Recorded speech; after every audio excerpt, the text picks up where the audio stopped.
I don't really want to have to talk more about bundle chains after yesterday's video, but I do want to talk about the Tier 6 Premium Commonwealth Battleship HMCS Yukon, because apparently it is a Canadian ship in wargaming lore.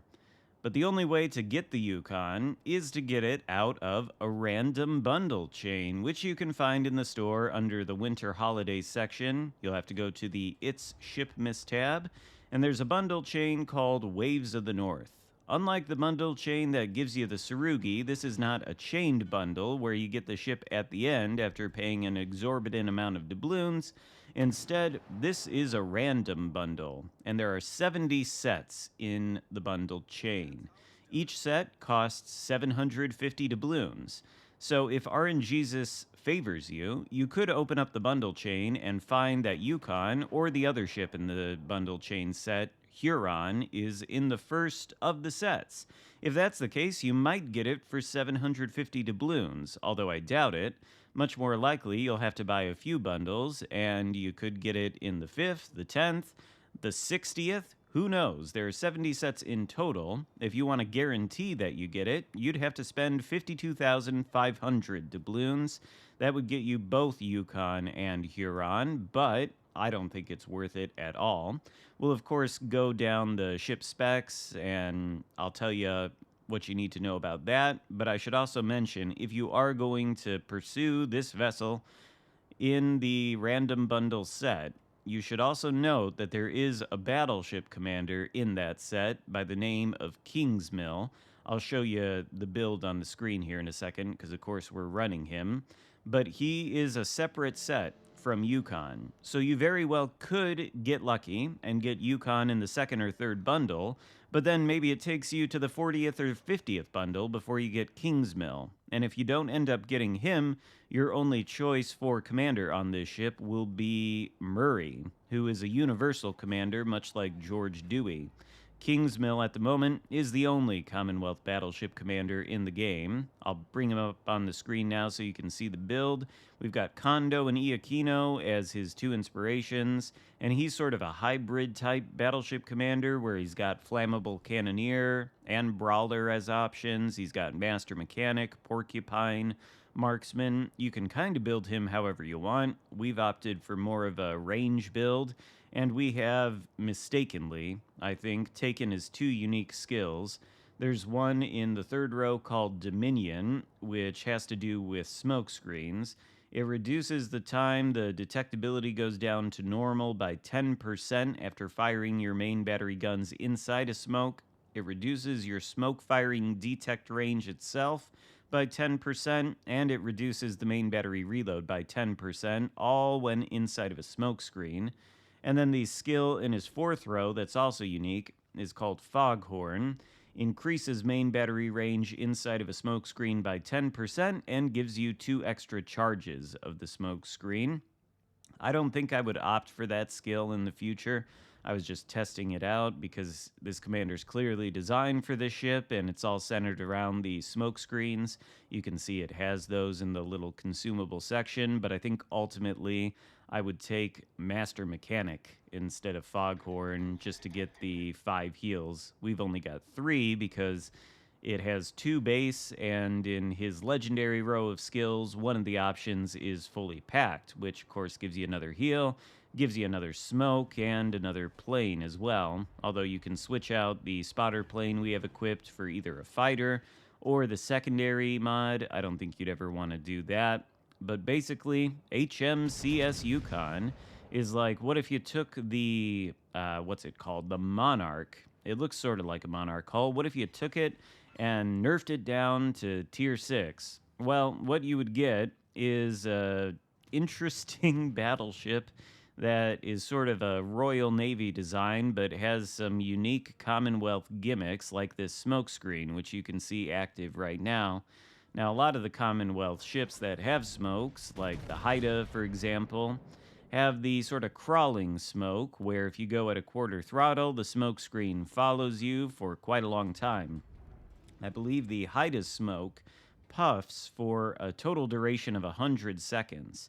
So you've got it for quite a while you're crawling along concealed inside of it.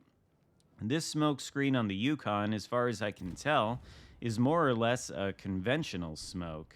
It puffs for 35 seconds, which is not enough time for you to really maneuver anywhere at a quarter throttle. It will sort of follow you if you move at a quarter throttle, but I think pretty much any smoke screen that's conventional would do that if you're going that slow. Oh, by the way, the guns are pretty good at taking down cruisers, as you've seen there.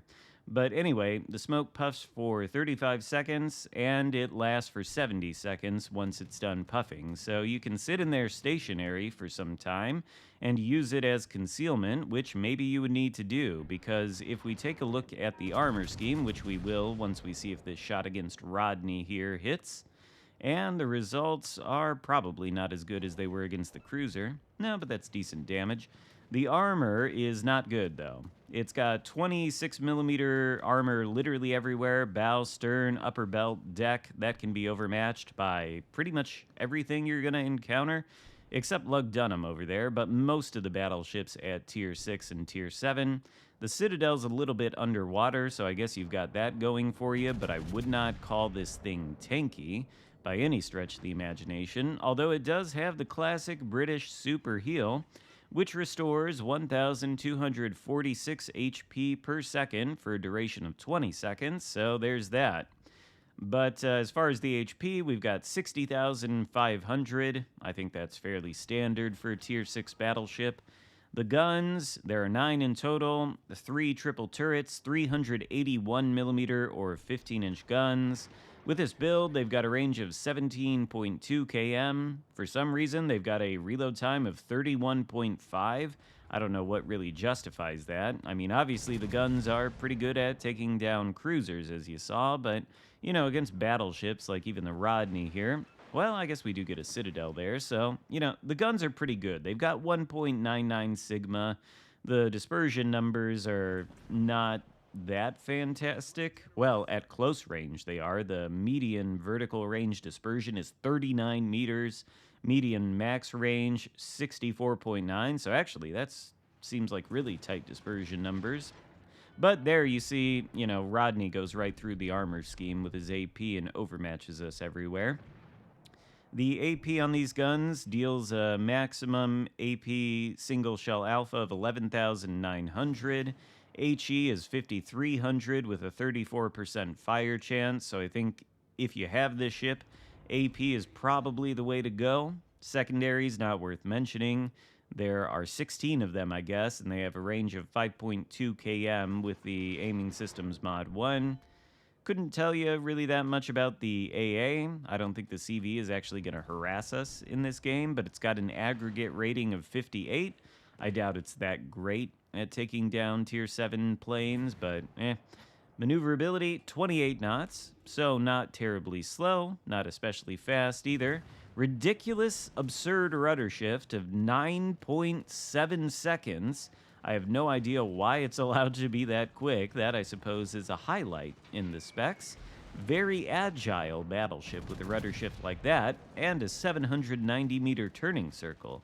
Quite small. And then the concealment, with the concealment module and condo, it's 11.7 kilometers, which is very stealthy. And with these skills on the commander active, the smoke firing penalty is 10.1, much like the Italian battleships. So as long as you're 10.2 kilometers away from the nearest target inside of your smoke screen, you can shoot at them and not be spotted. But I don't really know what the purpose of the smoke screen is on this ship. I know it's a lightly armored vessel, and it does take a lot of punishment, so the smoke screen is nice to conceal yourself, but that seems to not really be in line with the role of the battleship as something that, at least some of the time, wants to be shot at and wants to be tanking damage. I don't know how much damage you're going to tank in this thing against things that can overmatch your armor scheme everywhere, like Rodney. And as you can see, this battle has gone south. The smoke screen has allowed us to get into some interesting positions, but we cannot sustain the focus fire even from Lug Dunham and Rodney together. I didn't really consider Lug Dunham to be that much of a legitimate threat when I was playing this battle, but being caught in a crossfire between him and Rodney, not necessarily great. I'd say we were making a mistake in this game as well by pushing up as far as we did, since our team decided they were all going to go back to port. Maybe if we had retreated a little bit and tried to hold on to the caps, we could have won on points by surviving, but as it stands, we were just pushed too far up, so it's up to Błyskawice here and the CV to win it. Spoiler alert, they're not going to do that. But as far as Yukon goes, it's like a down-tiered British battleship, down-tiered Monarch that's mostly focused on shooting AP, and it's got these smoke screens as what I would call sort of a throwaway gimmick. I don't think they're all that useful. Not like the Italian full-speed smoke screens. Those are much more useful because they allow you to stay concealed and change your position. Not exactly something you can do with the Yukon. They're more stationary smokes for, I guess, farming. But I don't know how much farming you're going to do with a battleship that has a 31.5-second reload. And keep in mind, again, that the smoke, after it's done puffing, lasts for 70 seconds. So you've got enough time to fire approximately 2 salvos while you're concealed. I don't really see the value in that, so if you do end up getting the ship, I don't think you should copy the build that I showed you and use the smoke-specific skills. I think just make it an accuracy build with Master Mechanic in the 4th row, and then you could use the Testudo skill he's also got, or fully packed for even more heals. There's a few possibilities for what you could do on the thing, but I definitely wouldn't recommend pursuing the bundle chain and trying to go after this ship or the Huron. You might get lucky. You could say to yourself that you'll, give yourself a budget of maybe 10 bundles for the 750 doubloons each, and if you get one of the ships in those 10 sets, great. If not, it's up to you, whatever you want to do. I'm not going to tell you how to spend your money, but I don't see the value in this random bundle chain. And this is not a ship that I think I would really spend any money on at all if it were just available for straight up sale in the store. Not that it's terribly bad or anything like that. I think it's just sort of aggressively mid, in spite of the results of this battle. We did see some good things from the ship, of course, with the 6 citadels against the cruisers. It's very good at taking them out. 144,000 damage, high caliber dev strike on one of the cruisers. Not bad results, not a bad ship, but the way you obtain it through the random bundle chain, just not a good value, in my opinion. So if this ship interests you in any way, I would hold off and maybe wait to see if it returns to the game at a later time as a premium just straight up for sale in the store, maybe a global XP ship, who knows? I don't know how likely it is or isn't to return, but I would say it's not worth pursuing. We'll cover the Huron in a different video, but that is it for today. Hope you enjoyed this. If so, give it a thumbs up. Consider subscribing if you haven't already, and I'll see you next time. Goodbye.